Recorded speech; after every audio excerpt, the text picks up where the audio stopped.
What's up, Turtle fans? I am the White Foot Soldier, and this is an unboxing and review of the Zarax and Zork TMNT figures by NECA. Of course, we already got the Infantryman Triceraton, so now we have Zarax and Zork here from the Triceraton Empire.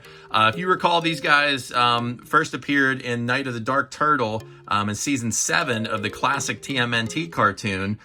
So let's check out the box art first, and then we'll snap these guys open and check them out. But before we do that, I want to give a special shout out to Von Michael. Huge TMNT fan through the years. I've followed him for a long time now, consider him a friend even.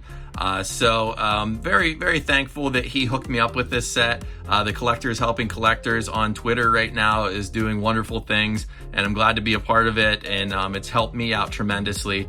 So big shout out to Vaughn. That's awesome of him to do this for me. Big Turtle fan, of course, myself, so this is awesome to, like I said, to have this as part of my collection. So I wanted to make sure that I included that in this video, that there are some good things happening out there in the collecting world. All right, so let's have a look at the box art here. We have the cool drawings of each character in the front. You can see the window packaging, so we can see all the goodness that's in there. Turn it over on the side, we get Zarax on this side, both of them on the back. Of course, some of the other figures in this line. Some of the recent releases. Get Zork on this side. And you can see too, whenever I turn it on the side there, it is a thicker box, kind of like the Rock Soldiers and Bebop and Rocksteady. So this is a heavier packaging, bigger packaging.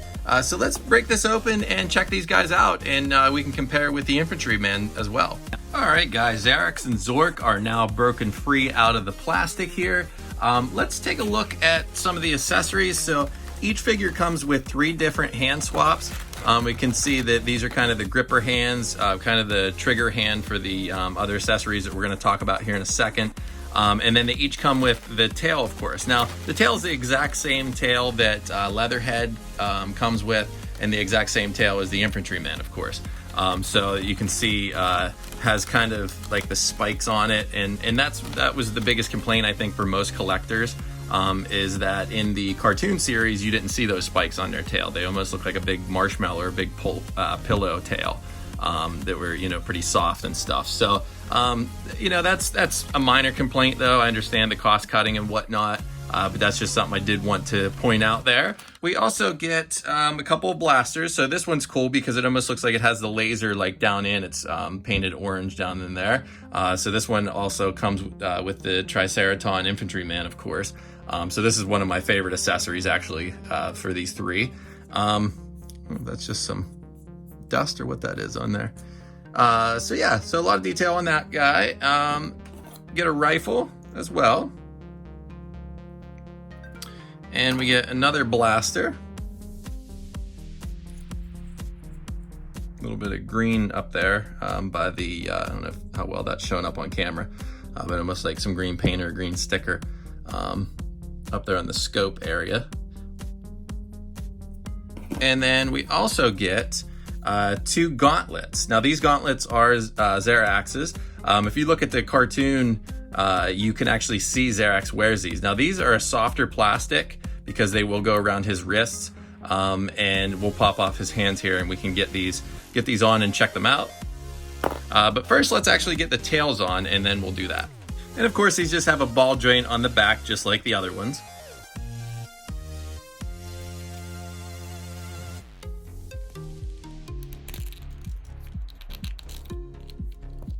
Okay, now that we have the tails snapped on the backs of these, we can check out each individual figure, I should say, and then we can run down through the articulation.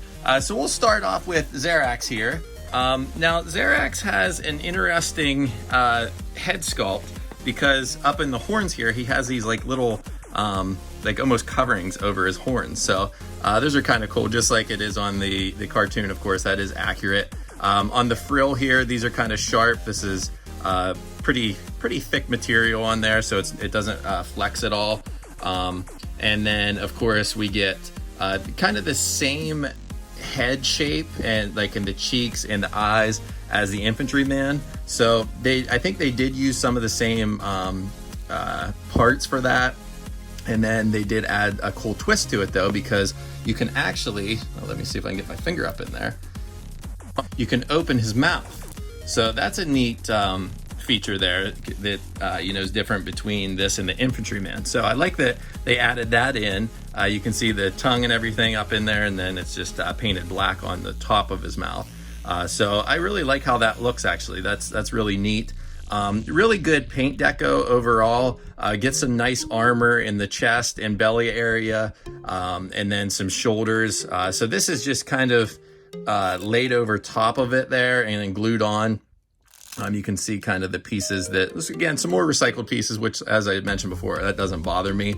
But you can see some of the pieces, I think Bebop or Rocksteady, I can't even recall off the top of my head, but you can see some of the recycled pieces, as I said, and then kind of like a little skirt thing that comes down. Now that is rubbery. We get the gauntlets that come on there, or the wrist guards, I guess. We come down to his feet here, we get some armor that kind of goes down over his calves and over his foot. We do get some new feet on these guys. These are different compared to the infantryman. So the two share feet, Zarax and Zork. Of course, they're different colors, but we do get different feet, so that's good. Hands are both open, and we get, of course, some good line work. And then on the side, you can see some shading there, some kind of lighter orangish yellow, and then a little bit darker yellowish orange there. Turn over on the back, you can see just kind of the plain gray material on top there for the chest protector and I guess the whole upper body protector.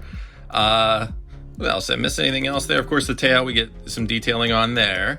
So yeah, I think that pretty much covers Zarax. Now the articulation is exactly the same in the infantryman in this one. So we get the ball joints in the shoulders, get some down by the bicep area. I think it's, yeah, I was gonna say double jointed elbow. So a lot of movement there, which is nice. Wrist swivels. Of course, these must come off because of course we get the gauntlets, you know, for this guy. So we get in the torso, back and forth there, rock's pretty good. Up in the head, of course, we talked about the mouth already opening up, but if we kind of, and now you got to be careful about this because what happened, I think earlier, is I was messing with his head and then it made it very difficult because I pushed his head forward and then that kind of jammed his lower jaw up in and I couldn't get it out. So, but a lot of movement there. Of course, he rotates kind of the whole way around really and looks up pretty high. One thing I did notice with this guy is it might not show up well on the camera too, but on the front horn there, I don't know if it's just not pushed down the whole way, but there's a lot of space, and on this side there isn't. Like, it fills the hole perfectly. Get a lot of good line work, the yellow eyes on the face, the yellow eyes there, the eyebrows, the lines, as I mentioned, little shading up top there. So these head sculpts are awesome. I'm glad that we did get differences in the frill and stuff on top, because that just adds, you know, enough difference for me to not say, well, I'm not just buying the same figure that's painted differently. You know, like there are a lot of different things on here that I like, that I think makes it worthwhile. Moving on down to, I think we were down into the hip area. So we get the ball joints in the hip. Double jointed knees. Now this one's tight, so I'm not going to actually do that one on camera. I might have to loosen that one up in some water, hot water or something, because it's really tight there. So this one, we get the double hinge knee. Again, little tight. Love the rotation in these ankles and in these feet, just like we get in the infantryman. So of course, forward, backwards. Now there is a little bit of paint down in there that is coming off, that the gray paint, so you are seeing the yellow behind it. Hopefully that will be covered up if I do any, you know, poses with this guy, because I know that was a complaint about Leatherhead with some of the paint down in there. But other than that, I mean, you know, there's not a whole lot of other things on here that are unpainted that I've noticed. So yeah, that pretty much covers Zarax there. We can actually take off his hand. Let's see how this gauntlet. The gauntlet's tight. Wow, it even looks like it shed some paint even underneath it there. So there's the gauntlet. It of course is rubber. If you want to put one of these ones on, I think I'll probably do both of them, to be honest with you, eventually. I don't know how well that's going to slide back on there.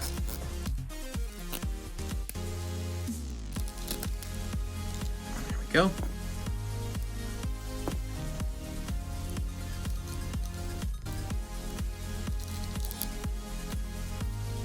All right, so there we go. There's the gauntlet. I think that probably, yeah, I was gonna say that should probably twist around like that. So that's sweet, I like that. I'll probably put the other one on as well. So there you go. And now time for Zork. So Zork, of course, the green guy. A lot of neat shading on him as well. You can see the differences. I'm not gonna run through articulation with him because it's the exact same as it was for Zarax and Infantryman. So everything is very similar as well. We get, you know, the same hands, same arms, legs. The feet are the same. And when I say the same for the other ones, I'm meaning the same for, you know, the Infantryman, all three of them. Now the feet are the same for, you know, Zarax and Zork.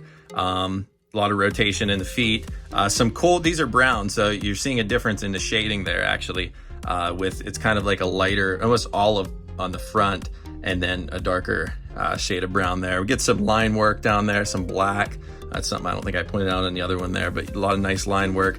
Almost like some freckle type of markings on the skin for both of these guys that reptiles have. We get, I think that's actually kind of armor as well. It almost looks like it would be like his plastron, if a dinosaur has plastron, with down in here.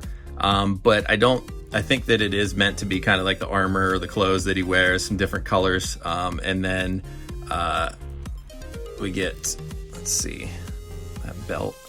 So that belt's kind of up in there. I thought it was glued on at first, but it's not. It's actually pretty tight, but it's not glued on. So you just have to be careful when you're moving them that you don't, you know, accidentally snap it. Because mine kind of went up underneath his upper body there. So that's kind of weird. But anyway, so we get some straps over the shoulders, a little bit hard to tell. Same thing with, you know, the rotation up, and the cool thing again, he opens his mouth as well. So that's sweet. I really like that. That's neat. Eyes look pretty good. A little lighter yellow eyes on this guy. Horns obviously are different. His are kind of bent in. Even the nose is actually different. The other one I think is bent more so back. And this is a little more straight, little curl at the end. Some nice shading there with the green. Turn them over in the back there. We get a lot of the same, you know, parts with the tail, of course. The belt's wrapping around. But like I said, this is just enough to make me want all three figures. You know, they didn't have to, you know, change a whole lot up because these guys look good as they are. You know, with just a couple differences with the heads and everything. But you can kind of see, like I said, the cheeks might be a little bit, not a little bit, they might be the same molding, eyebrows.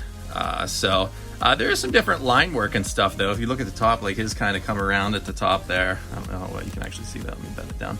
At the top there, his are a little bit, you know, smaller lines. They don't go the whole way up. Some cool sculpting around the horns there.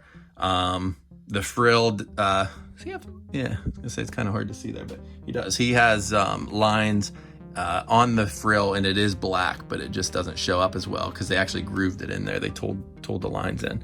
So that's neat. He kind of looks like almost like a star for his frill.